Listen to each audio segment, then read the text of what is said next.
The situation in Indian illegally occupied Jammu and Kashmir continues to deteriorate as Indian forces de-escalate their oppressive measures way ahead of Indian Republic Day celebrations on January 26, 2027.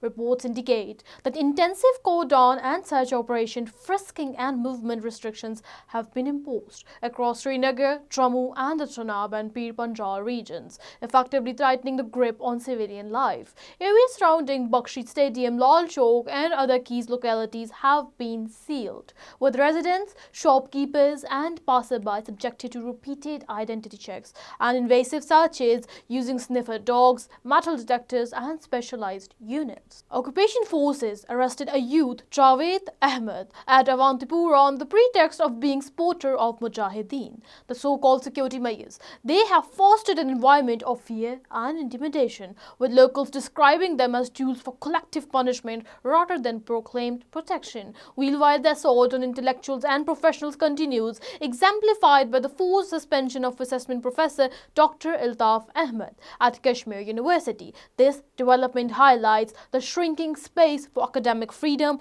and reflects a broader pattern of intimidation following the revocation of Jammu and Kashmir's special status on August 2019. Observers warn that administrative suspensions and police case against faculty members cultivate fear, self-censorship and stifle independent thought, further eroding the educational and civic fabric of the occupied territory.